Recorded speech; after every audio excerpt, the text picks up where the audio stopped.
the concrete things that stick up in front of federal buildings. I don't know. I think they're called They finally were bollards. having work done on it today, and I see it's massive concrete blocks, and it's a lot higher than the old wall was. So maybe that'll stop whoever decides. Bollards. Yeah. Well, I guess we're ready to get started here, everybody. Um, Thanks so much for coming out tonight. Um, isn't it great to have Jon back in the Valley with us? Yeah. Please help me welcome Jon Talton back to the Poison Pen. Real treat to have you, always. Well, it's my pleasure. I hope everybody can hear me. And it's great to be here with Patrick and to see so many friends, and especially at a time when fewer and fewer people buy books and support bookstores. This is an absolute treasure that has been maintained. Thanks so much. And Barbara would usually be here, but she's caught. We think she's impervious to any sort of virus. I don't think it can really latch onto her, but she's concerned that she may have caught something and didn't want to come and expose anybody to it. So, Hope she feels better. yeah, she's doing good. She's tough. Yeah, she had pneumonia recently and decided to go to Boston to see an art show. I mean, she's pretty amazing. So, anyway, you're stuck with me tonight, but I'm delighted to be here, talking to Jon. We met many years ago now, and some of you are, I'm sure, are familiar with the David Mapstone series, set in contemporary Phoenix. And I remember asking Jon, I'm like, I know you've got like a Phoenix Confidential in you somewhere, because you're such a encyclopedic about Phoenix history, and have written about it. And so when I heard about this new series, the Gene Hammond series, I was like, oh, this is wonderful, Tell us a little bit about what Phoenix was like in the Depression, in the 30s, coming out of the 20s. Well, it was very different than it is now. Phoenix in 1930 had a population of probably 60,000, and it was the center of an agricultural empire that had about 500,000 acres under cultivation, with citrus groves and farms and flower gardens. The alluvial soil of the Salt River Valley will grow anything if you just add water, and so we built our mighty dams and our canal system. We have the technology that the Hohokam did not have. And we were served by two railroads, including in 1926, the Southern Pacific opened what was called the Northern Main Line through Phoenix. And so Phoenix was finally on a transcontinental railroad. People often say to me, well, Phoenix didn't grow until air conditioning came along. But air conditioning wasn't really the problem, because if you look at before air conditioning was developed, you look at cities such as New Orleans or Houston or Dallas, and they are incredibly hot and humid, at least for Houston and New Orleans, and yet they grew. Phoenix didn't grow because it lacked the railroads.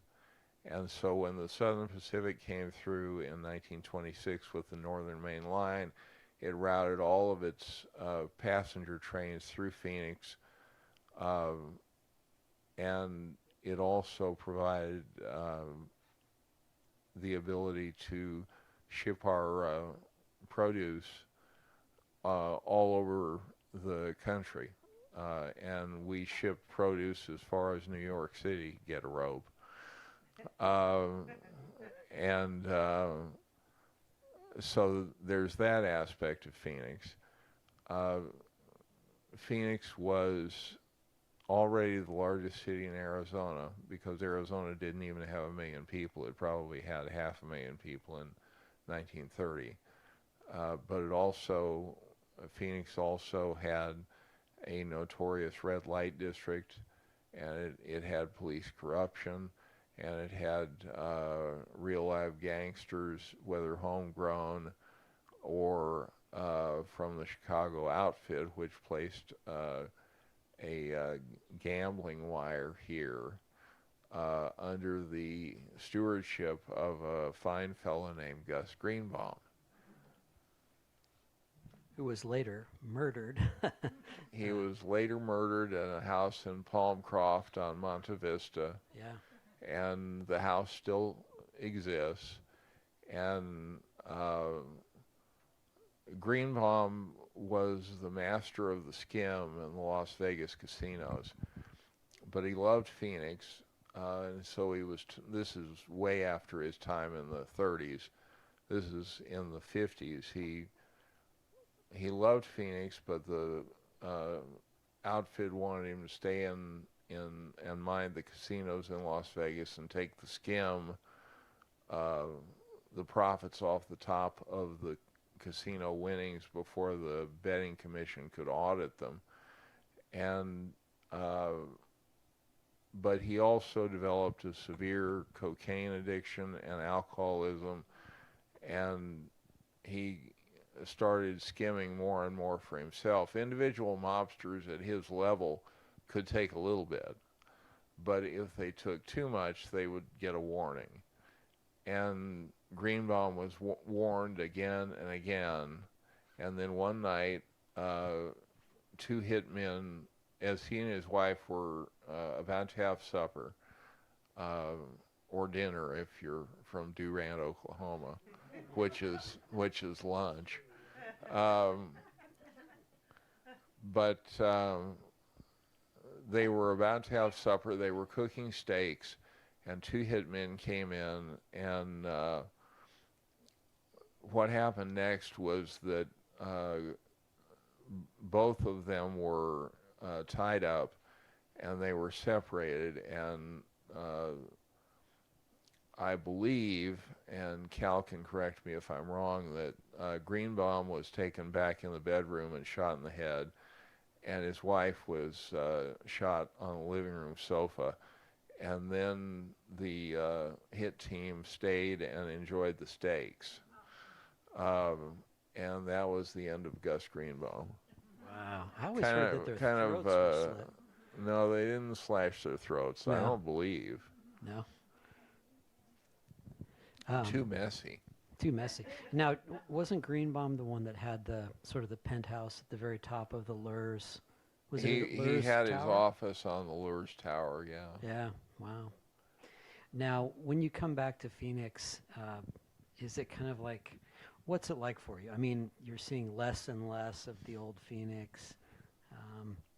It's very painful because the city of my heart is gone. I look, and everywhere I see is gravel and Palo Verde trees where they don't belong. This was an oasis, and it was lush, and there were beautiful trees everywhere, beautiful shade trees and lawns, and I'm not talking about in far all white Tukey or someplace like that. That's fine. You can throw down your gravel. The Arizona Rock Products Association thanks you for your business. But in the center city, it was an oasis, and it was a natural oasis. And that was why it was cooler, and the summers lasted shorter times. I would go to Kenilworth School in early September, and the classrooms were not air conditioned. They just opened the windows because the summers didn't last so long. And we're not even talking about climate change, because I'm sure there are some deniers in the crowd, this being Arizona. But we're talking local warming. This has been created when you pave over paradise, and now we have these 6-lane highways called city streets. Um, and so I lament how ugly Phoenix has become. And it used to be so beautiful, and this is not sentimentality. I remember it vividly. And it was this way up into through the 90s. If you got here after 1990, then you really missed something. You missed the Japanese flower gardens, you missed the miles and miles and miles of citrus groves. I remember when I was an EMT paramedic, I was stationed for a while in Apache Junction, which was in the middle of no place. And but we would take our cars out to the ambulance station out there, or we would be coming from the hospital or going on a call, and once you hit Gilbert Road, you would plunge into citrus groves all the way past Val Vista, all the way for miles and miles and miles, almost to the Beeline Highway. And you missed the Japanese flower gardens. If I've already said that, forgive me. And so it makes me sad. Were the flower gardens clustered on Baseline, or? The flower gardens were on 2-lane Baseline Road. Yeah. And they were on both sides of the of Baseline, and they were run by Japanese families. When I was growing up, we would go down every Saturday to Baseline Road and buy cut flowers for the house in what is now Willow. But they also shipped cut flowers, just like everything else of our bountiful Salt River Valley, in refrigerated boxcars all over the country. So again, we come back to the importance of the railroads to Phoenix then, and coming right up into the mid-90s. Well, it's a good segue talking about the railroad with these books set in the 30s, 1936, this new one. Of course, during the height of the Depression, so many men were thrown onto the road, onto the railroad lines, and this kind of wonderful hobo culture kind of developed. And, enter a private. It's easy for people to disappear in this environment, and Hammond. Tell us a little bit about Gene Hammond and his brother, World War I vets. Gene Hammonds is the younger brother of Don Hammonds, and they were both doughboys, although they disliked the term like many World War I soldiers did. And they both saw combat in World War I in France. And they came back to Phoenix. They were natives. Their parents died in the 1918 to 1920 influenza pandemic, which was unusual because the strange and dangerous and still not fully understood element of that pandemic was that, unlike many influenza pandemics, that one especially struck young people. But in any event, they came back to Phoenix. Don went to work on the Phoenix police force, and Gene, as he did in World War I, followed Don's lead and joined the Phoenix police. Gene got in trouble for speaking his mind too much. Gee, who does that sound like? And so he was kicked off the force in the name of budget cuts. Gee, what does that sound like? I could tell you stories. And so he becomes a private investigator. Right. And, you know, so much of in this particular book, well, before I get on that, there's a lot of nods to kind of classic private eye fiction in these books. So I wanted to ask you, Hammett or Chandler or both? What's your preference? Oh, Chandler, definitely. I Shocking. mean, even in the Mapstone mysteries, and especially with what the hell was the first one? Concrete Desert. Or if for the dessert, it could be a cookbook called Concrete Dessert. But Concrete Desert was deliberately an homage to Raymond Chandler. Right. It's got that kind, you know, Chandler just sort of, have you ever read his letters? Has anybody read Chandler's letters? I have. I've got them. Aren't they fascinating? They are. He just bleeds all over the page, Yeah. you know. Whereas you look at Hammett's, you know, it's just the facts, ma'am, kind of very tough and terse. And but I see a lot of Chandler in the books, but I do see some Hammett too. Well, I'm glad. Yeah. I was never a huge Hammett fan. I know that's sacrilegious among mystery writers, but I'm glad you see it. Yeah, absolutely. Tell us a little bit about, you know, before we get into talking about the nurse murders. Talk a little bit about the first book and the case that Hammond solves, the University Park Strangler case. Well, and that carries over into both books. The first book, and I didn't get to choose the titles for either of these books. All of the previous books I've written, I chose the title. But the first book, City of Dark Corners, involves Gene's first year as a private investigator. He's been kicked off the force, and a case comes his way, and his brother, who is an alcoholic and an opium addict, because in those days Phoenix had a Chinatown and there were basements where people could go to smoke opium.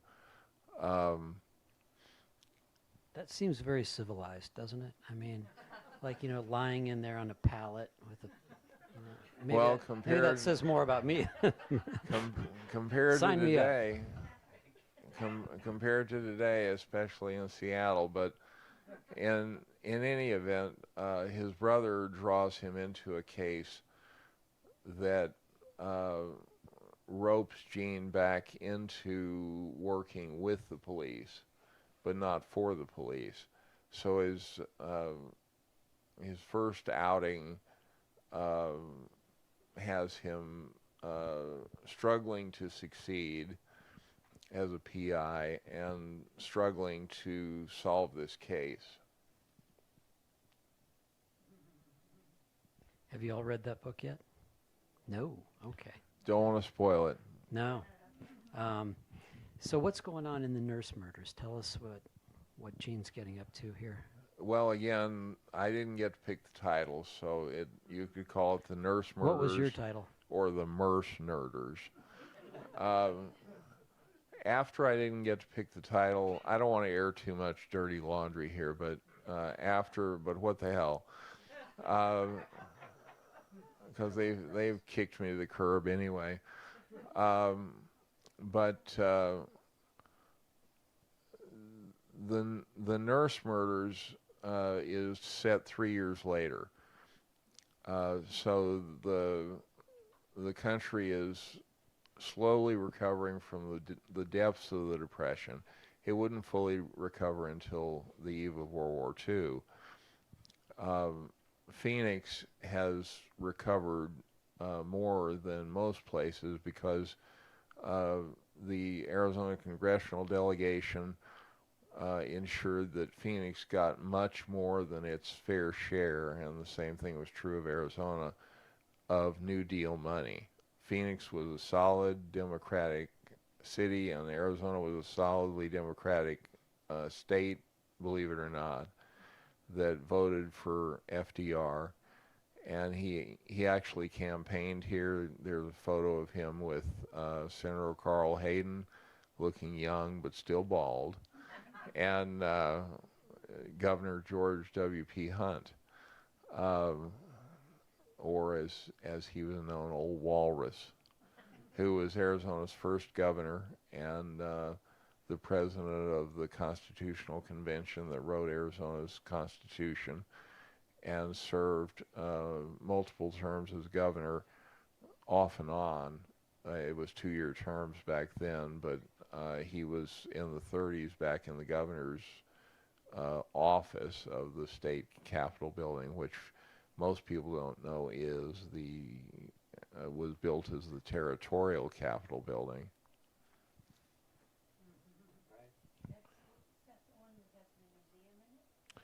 That is the museum now, which is a shame because that brutalist executive office tower is. I did a rogue columnist post on the ugliest buildings in Phoenix, and the executive office tower is one of them. Police headquarters is another one, and I could go on and on. There's abundant competition for the ugliest building in Phoenix and in Scottsdale. In 1936, I mean, obviously things are starting to heat up again in Europe, you know, in a big way. And Gene and his brother are talking about, you know, they know war is going to come again eventually. Talk a little bit about the size of Phoenix at this time. In the 1930s, the original town site, you know, had obviously grown and expanded. And it's kind of interesting you can actually date the progression or the growth of the city by the style of the homes, you know. The 20s, you know, as it spreads out, much more utilitarian, sort of block 1940s homes. In 36, what were the kind of rough boundaries, do you know? Well, what I can tell you is that in 1950, Phoenix entered the ranks of the 100 largest cities at number 99, and it had about 100,000 people, and it was 100,000 people in 17 square miles. So Phoenix in 1950 had essentially the same density as Seattle does today. And it was served by streetcars. It was very walkable. Downtown was the central retail district and the central business district. And so it wasn't much different then in 1936. So you could probably mark the southern boundary at maybe Buckeye Road, and the northern boundary at maybe Thomas, and the eastern boundary at maybe 24th Street, and then the western boundary around 19th Avenue. Both the Southern Pacific and the Santa Fe didn't want to pay city taxes, and so they didn't want their railroad yards annexed into the city. And so the SP Railroad Yard that still exists just south of Jefferson Street and between 16th Street and 7th Street, that was not in the city limits. And the Mobest Yard of the Santa Fe, now the BNSF, owned by Warren Buffett, was and still is on the west side of 19th Avenue between McDowell and essentially Fillmore. And the Santa Fe didn't want to pay city taxes, so they were not annexed in. There was an island running around where the Phoenix Country Club was, where they were starting to build mansions in the, I guess it's called the Country Club Estates, and they didn't want to pay Phoenix taxes, and so they were. It was a long time before they were zoned in. Gee, what does that sound like? Sounds like Arizona. And so that it was a compact city, very walkable, and it would be a long time before it changed because the city limits weren't that far different in 1950. The county had much more lax zoning or laxer zoning. Avoid unnecessary words, drunk and white. And as a result of that, a great deal of construction happened out in the county, and lax regulation brought that to happen. What does that sound like? Kind of Arizona today. It is kind of interesting to think of, North High on Thomas and, what is it, 12th Street? Yep. Being the northern edge of town at that time. And then there's some little places north like the Cherry Lynn scattering of homes from the 20s. It must have been out in the middle of nowhere at that time. Well, when we lived on Holly Street, the previous owner had passed on an album of the house in the neighborhood, and so our house was built in 1914, 2 years after Arizona entered the Union, and the houses on the southern side of Holly Street were built around 1910, and so there was a slow progression, and these homes were almost artisan level houses. They were built individually, and this is certainly true of the houses south of McDowell. These were very individual.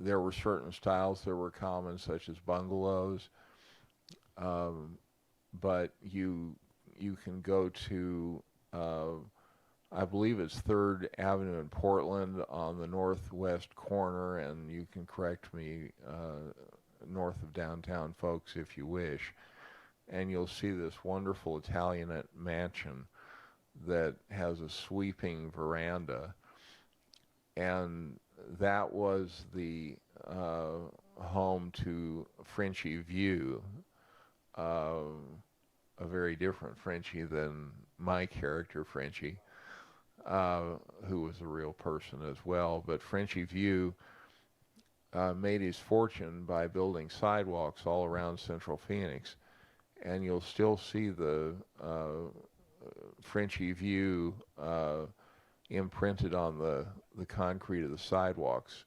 I think that Susan went out and made some kind of an imprint of that, of the Frenchie View sidewalks.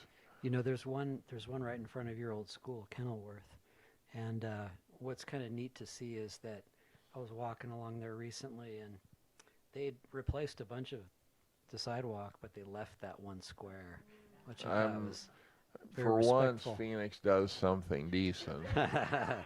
Right. Well, you brought up Frenchie Navarre, your character, and there are a lot of real Phoenix characters out of Phoenix history that appear in these books, which is a lot of fun, including, and Cal will chime in here, one Kemper Marley that appears on like page 2 or something, page 3. There are some fictional characters in here in both of these books, but they're loaded with real life Phoenix people. Barry Goldwater, Del Webb. I don't think Fannin was in it yet, but Paul Fannin and Barry Goldwater and Margaret Hance and I all went to Kenilworth School, not at the same time. They're dead. I'm not. Is there truth? Yet. Is there truth to when they put the story about how they changed the freeway to save the route of the freeway downtown. Is that true? Is what true? Well, that some maybe Goldwater and some other influential people kind of interceded and to save Kenilworth School by rerouting the freeway. Well, the Papago Freeway Inner Loop is one of the biggest mistakes ever made. 3,000 houses were destroyed to ram that freeway through. The Moreland Parkway was much shadier and more beautiful than the preserved Portland Parkway. These were built as part of the City Beautiful movement. And from anyway, so it was going to come through. The Wilbur Smith Freeway Plan was submitted to the State Highway Department, which is what it really should be called now, since we're not going to get any trains. The Department of Transportation is a joke name.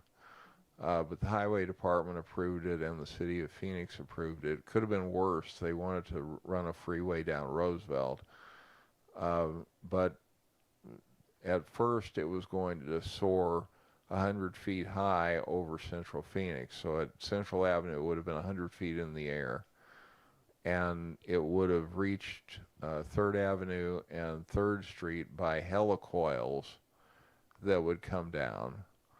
I'm not making this up. And what could go wrong? Oh, like a semi falling off the freeway into your neighborhood. Although there wouldn't be much neighborhood left after you build a freeway. But in any event, there was, as far as I know, a grassroots movement to, first of all, hold back on the freeway. There's a great myth out there that Gene Pulliam single-handedly defeated the freeway. And that's not true, because there was a grassroots movement to vote down the freeway in the 1970s, and it succeeded for a while until there were so many newcomers and they'd moved so far out, and the leadership of Phoenix was so anti-mass transit, and then Valtrans was voted down, which would have been a very advanced and useful mass transit system, that the freeways became unavoidable. They were not built with interstate funds. Instead, they were built with sales tax money. So the burden of building those freeways fell the heaviest on those who made the least. But in any event, saving Kenilworth School was a close-run thing, as the Duke of Wellington said about Waterloo. And as far as I can tell, that was a grassroots movement to do so. Margaret Hance deserves to have the mountain preserve named after her, because she was instrumental in making that happen. She did nothing for downtown or Central Phoenix. In fact, she did tremendous damage. There's a Latin expression about speak only good of the dead that my Coronado Latin teacher, Magister O, or Leo O'Flaherty, taught us, but I have forgotten. But be that as it may, Mayor Hance, even though she grew up in the central city, she did nothing for that, and I refuse to call it Margaret Hance Park. I call it the Deck Park, and that's just my prejudice. Forgive me. Yeah, it's funny. I live on Moreland Street, right around 7th Avenue, and all the houses on our block have these horrible cracks, because we're so close to this massive hole. And so it's like, depending upon the time of year, the cracks will widen and then go back in. I'm sorry?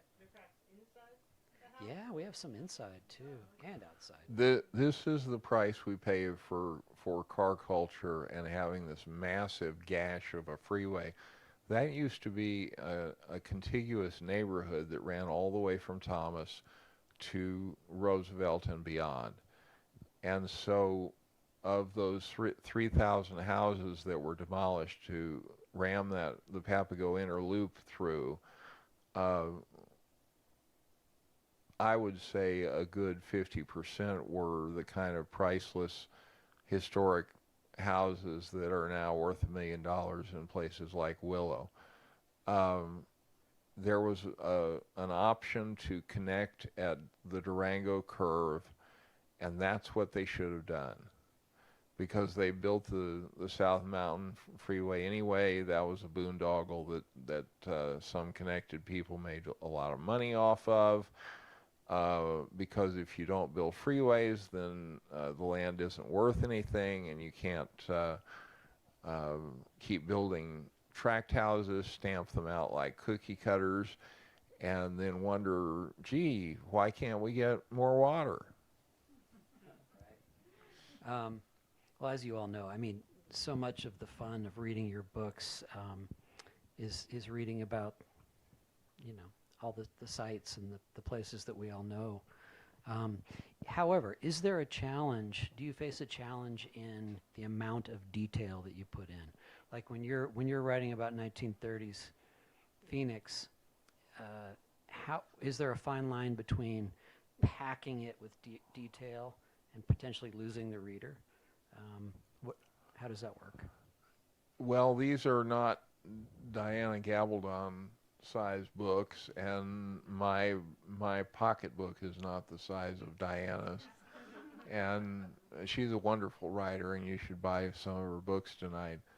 But so I think you can tell by the size of this, the thickness of this book, that it's not too packed. I want there to be enough verisimilitude that people will get the sense that I get things right about what life was like in the 1930s in Phoenix. And I don't know if that answers your question. Right. I think it's the right amount. Yeah. But not too much, not too little, and don't get it wrong. Right. In other words, don't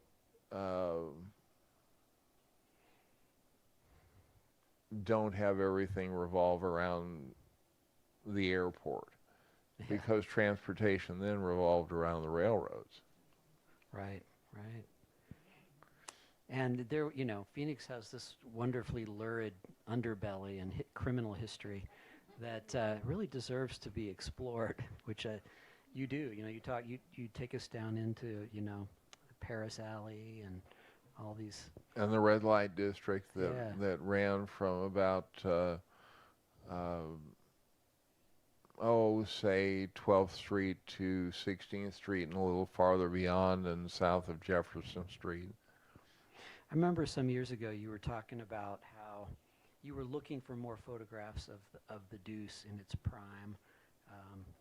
Have you found more as the years have gone by? I found some more, but I keep hoping and wishing I could find more. There are some areas that are just not very well photographed, and by that I mean documented by photography. It doesn't mean there were bad photographers and they weren't well photographed. And so the Deuce is one, and many parts of Central Avenue is another. Phoenix used to have all sorts of wonderful dive bars. The late John Bauma, as Nellen Wilmer and I would talk about the number of bars, and he was an encyclopedia of these old dive bars. So when I was an EMT paramedic and we'd get off duty, it would be 8 in the morning, but it'd be the end of our day. And so we'd go to one of two bars that were on McDowell. One was called Krenz and the other was called the Anchor. And I believe we called the Anchor Samaritan, and we called Krenz St. Krenz or something like that. And these were dark, smoky dive bars, and there's no photographs of those. There's very few photos of the Miracle Mile on McDowell. not enough photos of the railroad yards back in the day. There's a wonderful collection at ASU of the McCullough brothers, but they were commercial photographers, and so there just aren't enough railroad photos outside of Union Station. They took plenty of photos at Union Station, but we had massive refrigerated boxcars, aka reefers, not reefers. And then you exhale, or so I have read. And so I would love to see some of those photos. Well, I mean, we haven't really talked about the book yet, have we? Tell us a little bit about what's going on in the Nurse Murders. Well, when the Nurse Murders begins, Gene is doing much better than he was 3 years before. He's very much in demand, and his practice as a private eye is going very well. He runs across a mysterious stranger who wants to engage his services, and then we're off to the races. And I don't want to give a spoiler alert, so maybe there's another way you want to address it. Okay. Well, tell us a little bit about this great character, Pamela Bradbury. Well, Pamela in the Night Detectives. City of Dark Corners.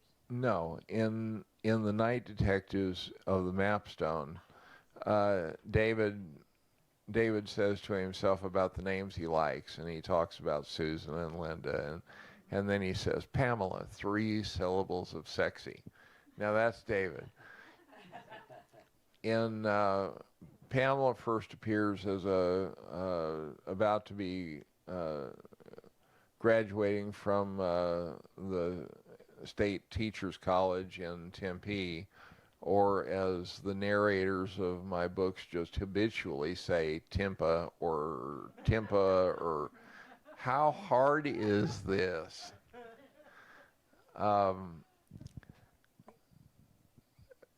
That is where Gene meets her first, because he's investigating a murder that involves somebody she might have known, and that's where she makes her first appearance. Now she makes a full-on appearance in the Nurse Murders, or the Merce Murders,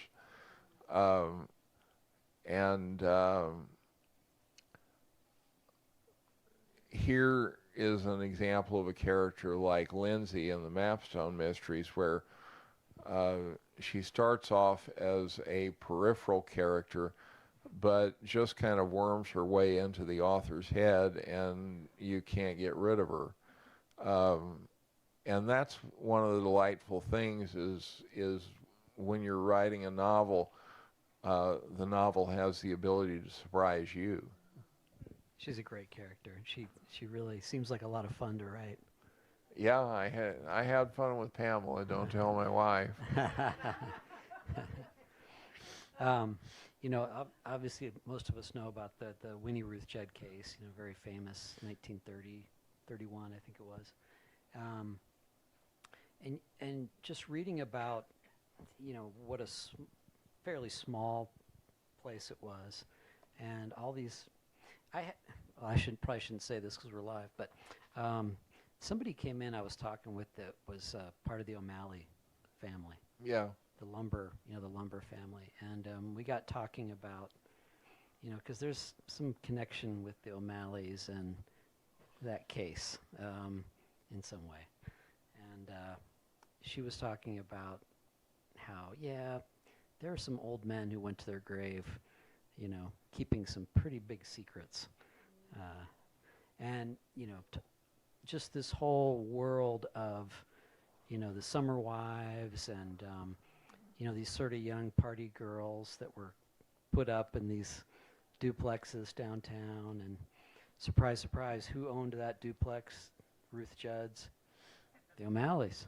Yeah. You know, I had a friend who worked for the title company run a complete history of that duplex, and during that period, the O'Malley lumber company owned that property. How come I didn't have a college life like that? Yeah, right, right. And then some of those girls worked at the Gruno Clinic, which is still Yeah. there. Well, the Phoenix definitely had its underbelly of real and fictionalized crime. That's one of the reasons it's such a great muse for me. Um, but in the 1930s, um,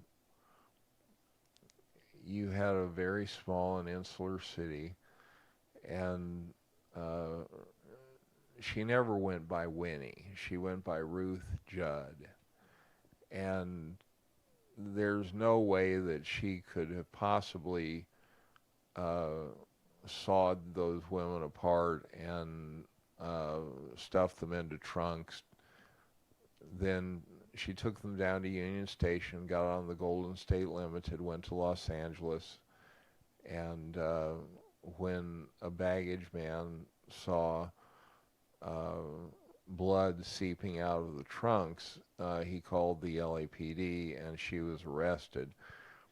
She was extradited back to Phoenix and stood trial and was sentenced to death, but there was always lingering suspicion that somebody else was involved, and I don't want to do a spoiler alert, but Jean's involvement in this case in both City of Dark Corners and the Nurse Murders, or Merce Murders, because I didn't get to choose the titles. What was your title? We want to know. Well, for City of Dark Corners, my title was Sunset Limited, because it had a lot to do with trains, and the premier Southern Pacific train through Phoenix was called Sunset Limited. I didn't even pick a title for the Nurse Murders because I knew that they would pick it for me, and so all through the writing process, the title was simply working title. Sorry to derail you. We were talking about Jean's involvement in the case, and Well, Jean as a detective, the youngest detective on the force, was involved in. See, I always have that effect on people. I know, I got it too. But in any event, Gene in both City of Dark Corners and the Nurse Murders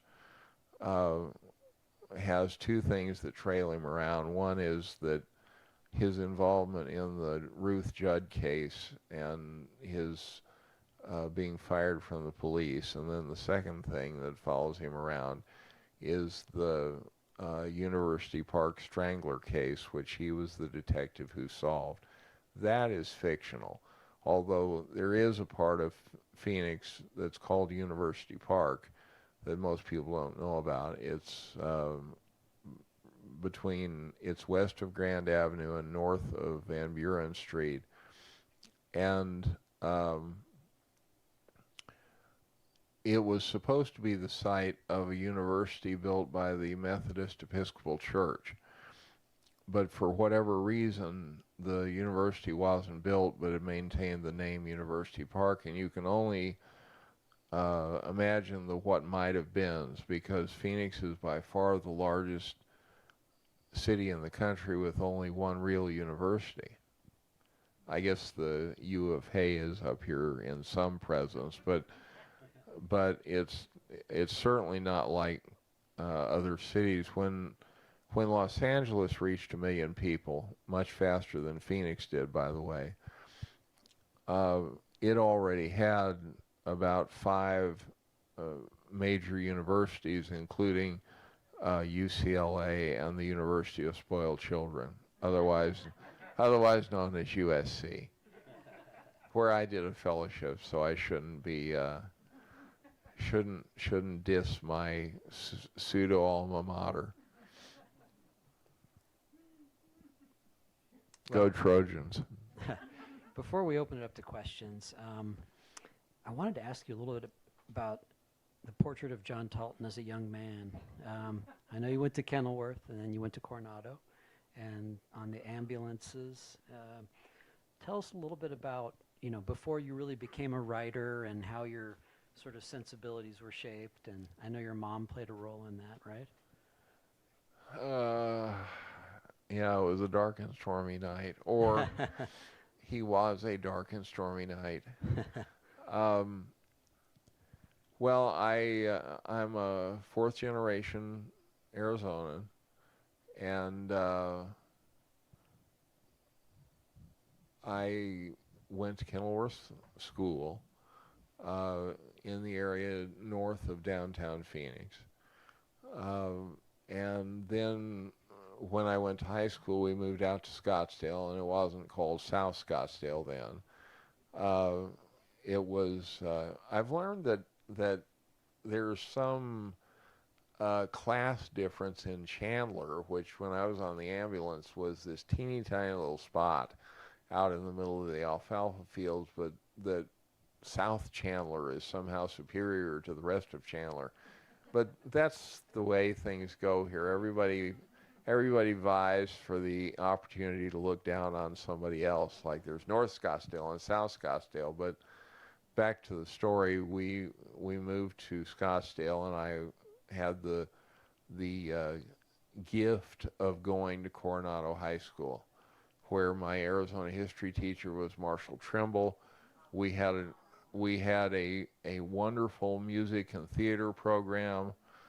It was some of the best training of my life for theater, which I double majored in theater and history, and then I went on to graduate school at Miami University in history. I was going to get my PhD as my exit from newspapering, because there was supposed to be all these retirements of professors that never happened. But my faculty advisor told me that I wrote too clearly to be a successful academic historian, and so that was that. I was teaching theater at a small college in southeast Oklahoma, otherwise known as Little Dixie, and it is. And they paid me so poorly that I saw that there was an opening for a reporter at the local newspaper, and I went down there and I applied, and the gruff old editor, and weren't they all? And you should read Deadline Man if you haven't. Always be selling. He looked up at me and he said, "Can you spell?" And I said I could, and so he hired me. And I started out working on manual typewriters, and I worked my way up to from there.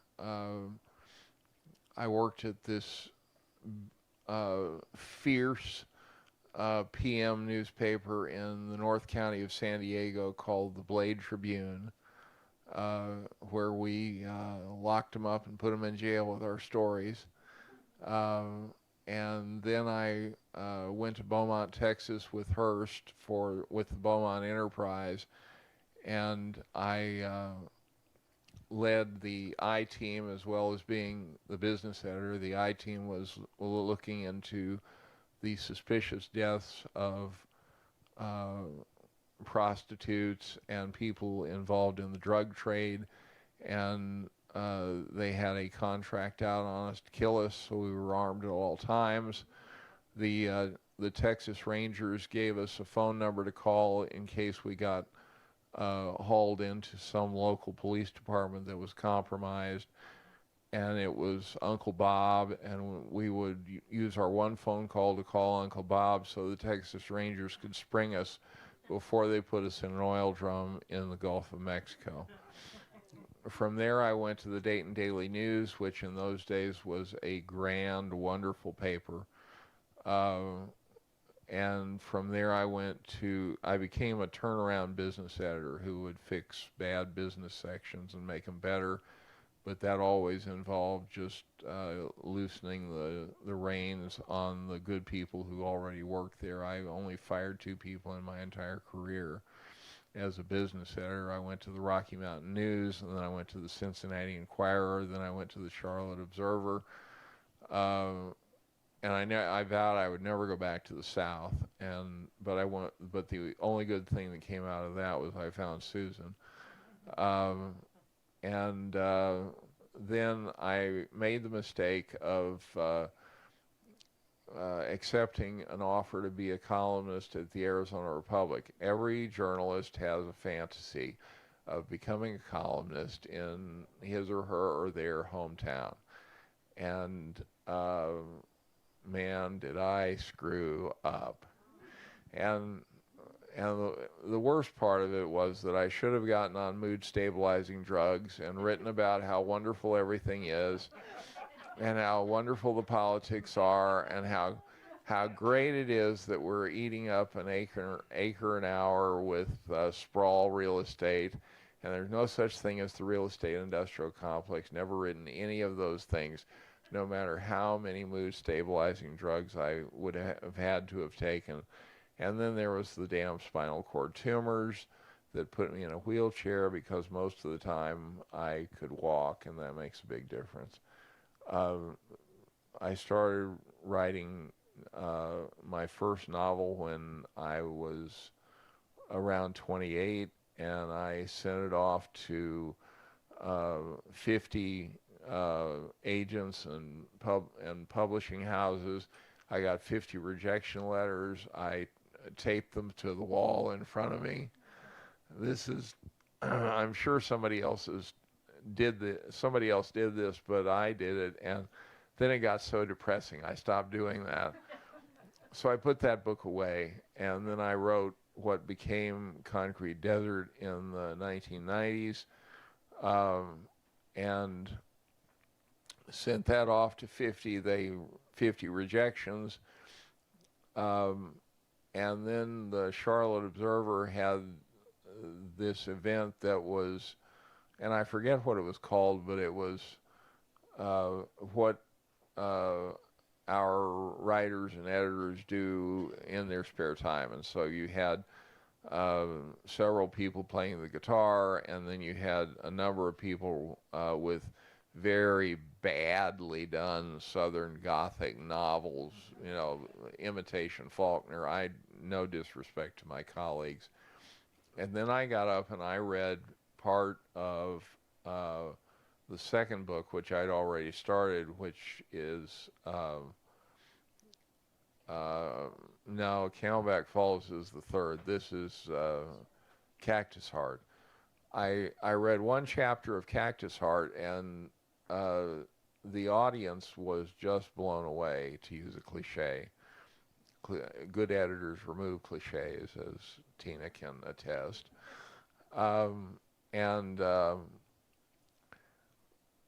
So I thought, well, maybe this is really worth trying. And I was fortunate enough to have a friend from Cincinnati who was working in New York at the time, and she got me into a real live agent who had contacts in the New York publishing world. Because if you didn't go to the Iowa Writers Workshop, and you don't live in New York, you don't live with an editor at Alfred A. Knopf, you're not going to get anointed.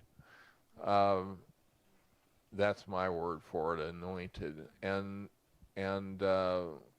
so he had his reader, this agent had his reader check out my book, and the reader said, this is astonishingly good, and you need to take this guy on. And so my agent did take me on, and he,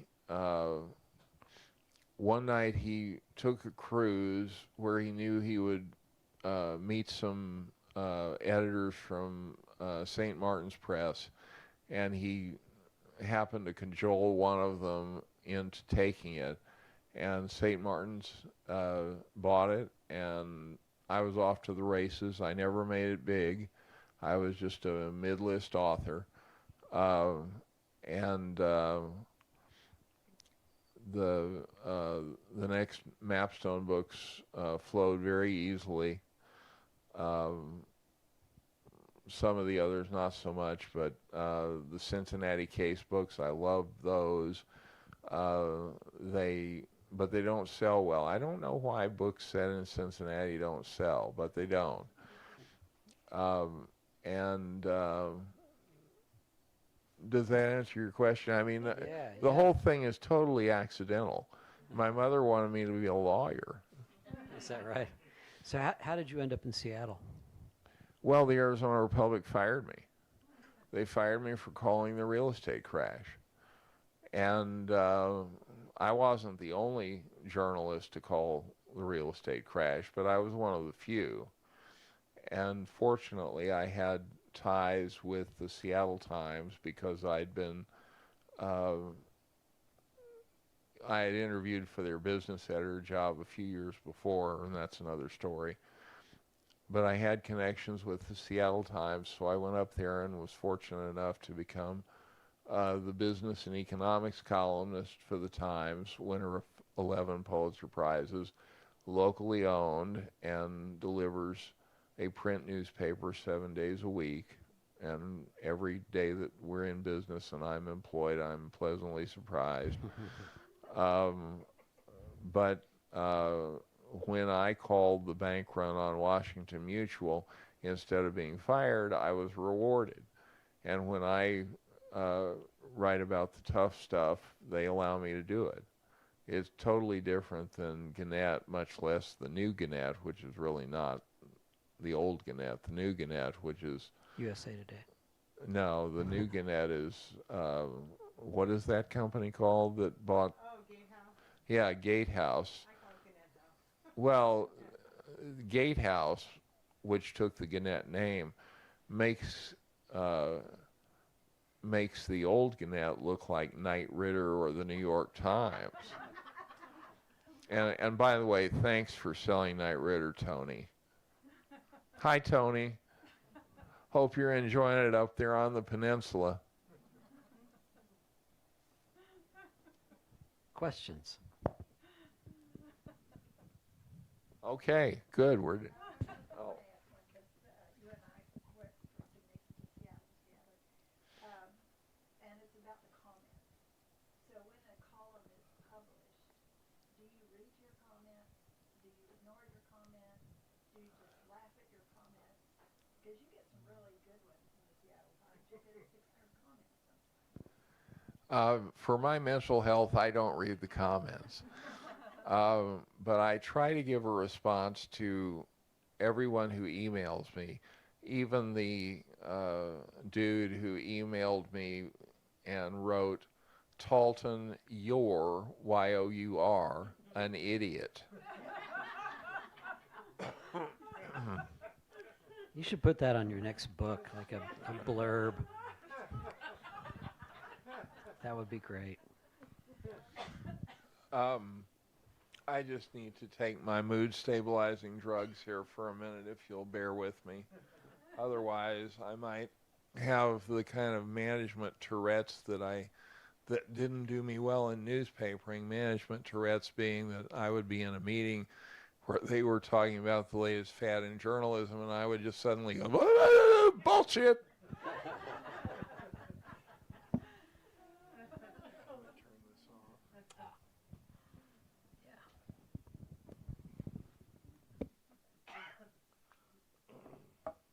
Well, I guess, should we go ahead and break up and have you sign some books for us? Or do we have some more?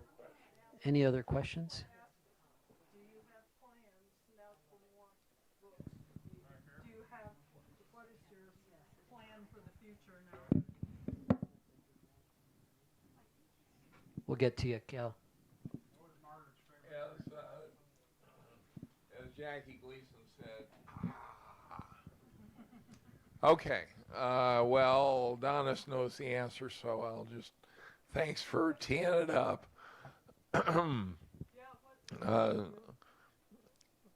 The Poison Pen Press was sold to a company called Source Books a few years ago, and it was a company I'd never even heard of, and Source Books has no interest in any other books that I will write. And they certainly have no interest in Mapstone books, even though every day I get an email from a reader asking when is the next Mapstone. And Donna's had much the same experience. So this may be the end of my publishing career because I can't get an agent, and I can't get in the door at some fancy schmancy house like Knopf or Ballantine. Must be nice. Maybe I'll self-publish. I have 2 books in me that I'd like to publish, to see published. I mean, I'm a professional writer. I don't write out of retirement. I don't write because I want to see my name in print. God, my name has been in print for 40 years, even though I'm only 27. I've just aged very badly. But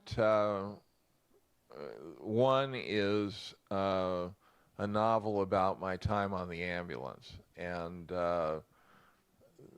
I had written one before. That was one of the ones I sent off, got 50 rejection letters, including from St. Martin's, that said, this is a very good and moving book. Unfortunately, it doesn't meet our needs at this time, blah, blah, blah, blah, blah, go to hell. And when St. Martin's bought Concrete Desert, I had this fantasy, because authors have very rich fantasy lives. And my fantasy was that it would be such a big hit that St. Martin's would say, give us everything you've ever written, everything, anything, recipes, Post-it notes, out of the office messages, so that we can get it out there to your adoring public. Now, Concrete Desert sold out in 2 weeks. And St. Martin's response was, well, we're not going to publish a second edition. And only when my agent leaned on them did they publish a second edition. What I learned about St. Martin's is they'll put their marketing muscle behind a couple of authors and everybody else has to fend for themselves. But in any event, I've wandered far off the track here. The ambulance book I would like to completely rewrite, and the original title was called Response Times, but the title that I want to put on it is Unknown Trouble, because anybody who has worked in law enforcement or on the ambulance knows that an unknown trouble call can mean anything from somebody's fallen to somebody's going to point a gun at you. And the second book is a memoir, and the only thing I have is a title, and the title would be Last Train from Eden, comma, a memoir by Jon Talton. And I'll probably have to self-publish, and I'll probably sell 10 copies, and that's a whole heck of a lot of work to go through, because I don't write on spec, because again, I am a professional writer and I should have become a CPA or a lawyer. Have you guys looked at Severn House? I know Jeffrey Siger kind of got a new deal at Severn House, and they do. Well, it's possible. Yeah. But I think there were some other questions before we keep people too long.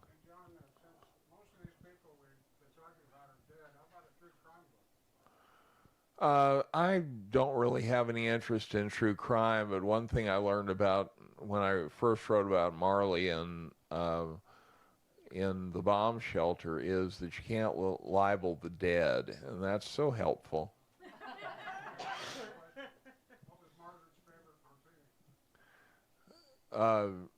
Mayor Hance? You tell me. You were her bodyguard. Well, that was because she liked to tipple early in the morning and she needed somebody to drive her. Larry Wetzel was the Phoenix police chief. Same thing was true with Jack Williams. he had a collision right in front of Kenilworth School because he liked to tipple as well. Interesting little side note, Jack Williams, a.k.a. One-Eyed Jack, who served as Arizona governor for many years, and the mayor of Phoenix before that, he started out at KOI radio as an announcer, and he was the first one to read the news, and he also covered the Winnie Ruth Judd trial for KOI. And he would never say how he lost that eye. He would tell different stories. He would say it was a knife fight or something else. I used to set the stage with Jack and the runner that went to the Olympics in Germany. Lucy Owens. You could hear some real stories between those two guys. Oh, I have no doubt. So, one more question. I'm just curious about how much time you spend doing research, because I was very impressed when I heard Marshall Trimble was your high school, history teacher. So how much time do you have to spend researching to make sure you're getting what you're putting in there accurate as it could be, with taking some license, obviously? Sure. Well, Carrie, the short answer is it depends on the book. Most of the Mapstone books, I knew Phoenix so well and know it so well, it requires very little research. When I was writing The Bomb Shelter, I spent hours and hours and hours with many of the investigators who had been part of the investigation into the Bowles murder.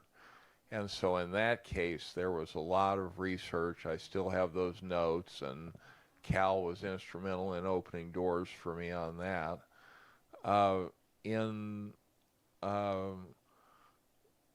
With the Gene Hammonds novels, I've already written a tremendous amount on 1930s Phoenix